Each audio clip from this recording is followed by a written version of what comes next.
Hi friends, Assalamu alaikum. Welcome to Zuha Kitchen.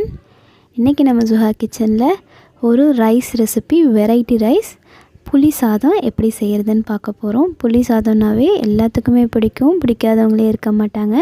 அது எப்படி டிஃப்ரெண்ட்டாக செய்கிறதுன்னு நான் உங்களுக்கு செஞ்சு காமிக்க போகிறேன். அதுக்கு முன்னாடி நம்ம கிச்சனை சப்ஸ்கிரைப் பண்ணாதவங்க சப்ஸ்கிரைப் பண்ணிவிடுங்க. பக்கத்தில் இருக்க பெல் ஐக்கனையும் கிளிக் பண்ணிவிடுங்க. இப்போ வாங்க இது எப்படி செய்கிறதுன்னு பார்க்கலாம்.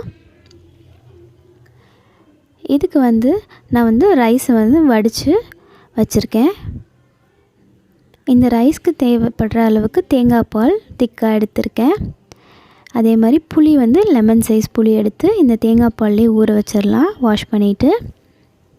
இப்போ தாளிப்புக்கு தேவையான ஐட்டம்லாம் ரெடியாக எடுத்து வச்சுருக்கேன்.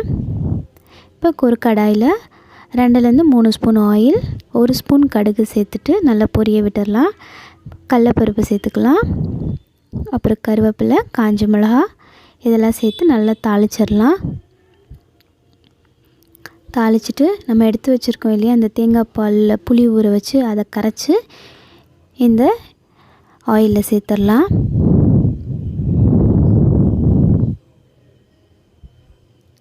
இப்போ இதை நல்லா சேர்த்து நல்லா கலந்து விட்டுடலாம். இதை தேவையான அளவு உப்பு சேர்த்துக்கலாம். இப்போ கொஞ்ச நேரம் அந்த தேங்காய் பால் கொதிக்க திக்காக ஆரம்பிக்கும். இந்த ஸ்டேஜில் வேர்க்கடலை சேர்த்துக்கலாம். வேர்க்கடலை நான் வறுத்து வச்ச வேர்க்கடலைனால கடைசியாக சேர்த்துறேன். நீங்கள் பச்சையாக வச்சுருந்தீங்கன்னா கடலைப்பருப்பு போடையிலேயே சேர்த்துருங்க.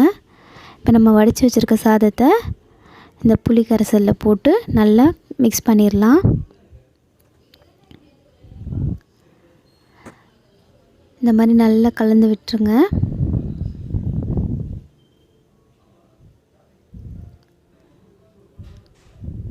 பாருங்கள், கலந்து விட்டுட்டு மூடி போட்டு ஒரு 5 to 7 மினிட்ஸ் அப்படியே ஹீட் ஆகட்டும் நல்லா. இப்போ ஓப்பன் பண்ணி பார்க்கலாம். பாருங்கள், நல்ல ஒரு உதிரியாக எந்த ஒரு இதுவும் இல்லாமல் நல்லா சாதம் உதிரியாக சூப்பராக கிடச்சிருக்கு நமக்கு. ரொம்ப அருமையாக இருக்குங்க, பார்க்கவே ரொம்ப அருமையாக இருக்குது. டேஸ்ட்டும் அப்படி தான், ரொம்ப அருமையாக இருக்கும். இந்த ரெசிபி ட்ரை பண்ணி பாருங்கள். இது ஒரு டிஃப்ரெண்ட்டான டேஸ்ட் இருக்கும். தேங்காய் பால் அந்த புளியோடு சேர்றப்ப டேஸ்ட்டும் டிஃப்ரெண்ட்டாக இருக்கும்.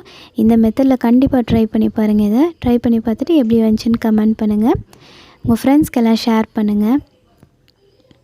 இந்த ரெசிபி பிடிச்சிருந்துச்சின்னா லைக் பண்ணுங்கள். நம்ம Zuha கிச்சனை மறக்காமல் சப்ஸ்கிரைப் பண்ணிவிடுங்க.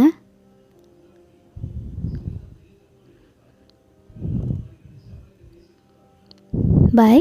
Thank you.